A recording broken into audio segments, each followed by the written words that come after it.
এই ছেলেটা টাকা তোলার জন্য ব্যাংকে গেল, কিন্তু টাকা নেওয়ার সাথে সাথেই অবাক হয়ে দেখলো যে ক্যাশিয়ার তাকে 1,00,000 টাকা দিয়েছে, অথচ তার অ্যাকাউন্টে ছিল মাত্র 10,000 টাকা। সে সঙ্গে সঙ্গেই বুঝলো এটা ক্যাশিয়ারের ভুল। সে ঠিক করলো অতিরিক্ত টাকা ফেরত দিতে হবে। কিন্তু যখনই সে ক্যাশিয়ারকে টাকা ফেরত দিতে গেল, তখন ক্যাশিয়ার ভিডিও গেম খেলায় ব্যস্ত ছিল। উল্টো রেগে গিয়ে ছেলেটির উপর চিৎকার করলো। ছেলেটি তখন বলল যে উত্তোলনের টাকা সঠিক নয়, কিন্তু ক্যাশিয়ার ভেবেছিল সে শুধু ঝগড়া করতে এসেছে। সে বলল ক্যাশ কাউন্টার থেকে বেরিয়ে গেলে ব্যাংক আর কোনো কিছুর দায়িত্ব নেয় না। ছেলেটি তবুও বুঝে যাচ্ছিল যে ভুলটা তারই। তখন ওই মহিলা সাথে সাথেই সিকিউরিটি গার্ড ডাক দিল। হঠাৎ ব্যাংকের ডিরেক্টর হইচই শুনে সেখানে এলেন এবং ঘটনার কারণ জানতে চাইলেন। ক্যাশিয়ার নিজেকে সঠিক প্রমাণ করতে বলল যে ছেলেটি অশান্তি করছে, কিন্তু ডিরেক্টর তাকে বকাঝকা করে বললেন যে সে প্রায়ই কাজের সময় গেম খেলার কারণে ভুল করে ফেলে এবং এই নিয়ে বহু অভিযোগ এসেছে। তিনি শেষবারের মতো সতর্ক করে বললেন যে পরের বার এরকম ভুল করলে তার চাকরি থাকবে না। এইটা শুনে ক্যাশিয়ার ভয় পেয়ে গেল, কিন্তু ছেলেটি কিছু বলার আগেই ক্যাশিয়ার তাকে থামিয়ে দিল।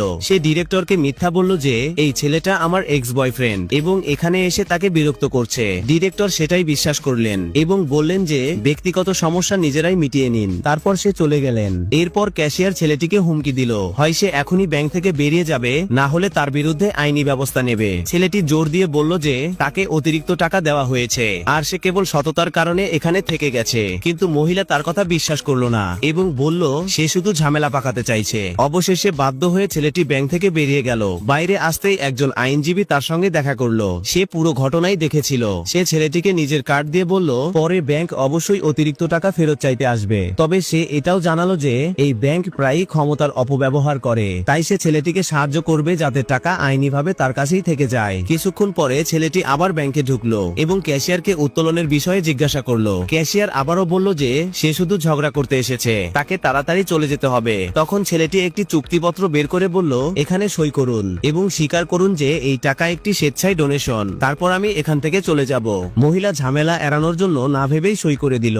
সই হতেই চুক্তিপত্র বৈধ হয়ে গেল এবং ব্যাংকের আর কোনো অতিরিক্ত টাকা ফেরত নেওয়ার কোনো উপায় রইল না। ছেলেটি সঙ্গে সঙ্গেই ব্যাংক থেকে বেরিয়ে গেল। তার চলে যাওয়ার পর মহিলা তার সহকর্মীদের পুরো ঘটনা শোনালো এবং নিজের বোকামির জন্য হাসাহাসি করতে লাগলো। ঠিক তখনই ব্যাংকের অ্যাকাউন্টের এসে জানালো যে সে এখনই অ্যাকাউন্ট চেক করেছে এবং দেখা যাচ্ছে তুমি গ্রাহককে 90,000 টাকা বেশি দিয়ে ফেলেছো।